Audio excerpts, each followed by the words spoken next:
Alors évidemment, ces révélations ont choqué beaucoup de monde aujourd'hui en Israël. Est-ce que vous étiez vous-même au courant d'un tel accord?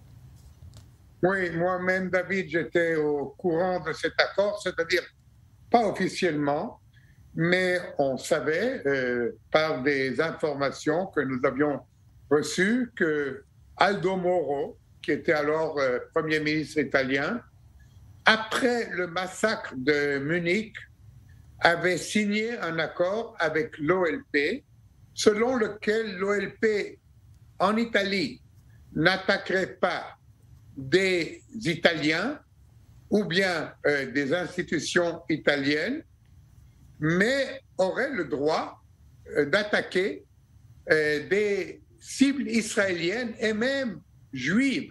Et c'est là peut-être la plus grande des hontes. La honte était l'accord même, mais le fait que des juifs italiens pouvaient être attaqués selon cet accord, c'est là peut-être ce qu'il y a de plus honteux. Et en effet, les terroristes palestiniens, en 1982, ont attaqué un Shabbat la synagogue centrale de Rome.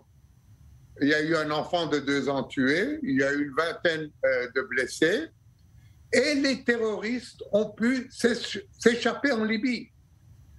Et ce n'était pas la seule opération qu'il y a eu en Italie. Il y en a eu d'autres jusqu'à la fin des années 80.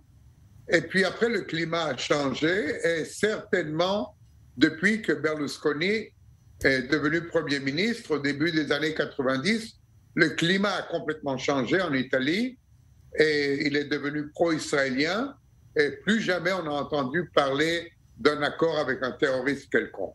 Ouais, donc des révélations assez incroyables. D'après vous, qu'est-ce qui a poussé l'Italie à l'époque à conclure un tel accord? Vous savez, l'Italie à l'époque n'était pas stable.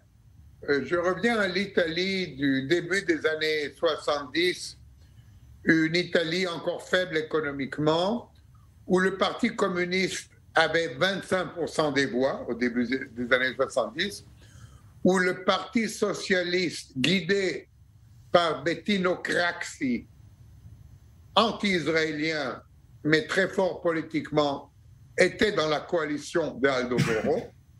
Aldo Moro lui-même était un démocrate chrétien, qui d'ailleurs, entre parenthèses, David, j'ouvre une parenthèse, a reçu sa juste punition, puisqu'il a été enlevé et après, il a été exécuté. On ne sait pas par qui, on pense que c'est par la mafia italienne, mais on n'est pas sûr, quelques années après, en 78. Mais c'était une Italie différente de celle que vous voyez aujourd'hui, pays prospère, pays démocratique, pays ouvert. C'était une Italie où la gauche extrême des communistes et des socialistes guidés par Bettino Craxi tenait pratiquement les reins du pouvoir. Et c'est comme cela qu'un accord aussi honteux, aussi vil, a pu être signé entre un pays souverain, l'Italie, et une organisation terroriste, l'OLP. Ouais. Et aujourd'hui, Avi Pazaner, Israël peut demander des excuses peut-être au gouvernement italien, ou bien on va, d'après vous, tenter de rester en bons termes diplomatiques, on va dire que c'est du passé tout ça?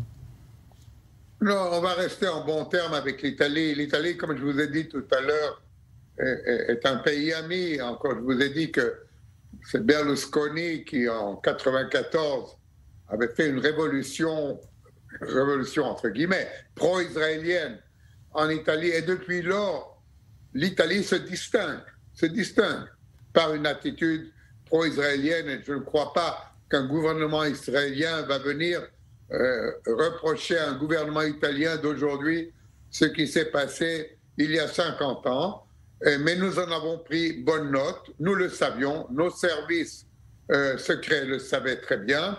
Moi-même, je le savais parce que lorsque j'avais présenté mes lettres de créance au président Francesco Cossiga en 91, lui-même m'avait parlé de cet accord, mais en des termes très voilés, en disant que pour une raison ou pour une autre, les organisations terroristes sentaient qu'en Italie, ils pouvaient œuvrer contre Israël, sans me dire évidemment qu'il y avait un accord. Mais on le savait au niveau du gouvernement et on a souvent protesté, mais C'était ça l'Italie des années 70 et 80. Quand moi j'étais ambassadeur en Italie, déjà cet accord n'était plus appliqué et l'Italie était devenue un pays qui combattait le terrorisme comme la plupart des pays européens.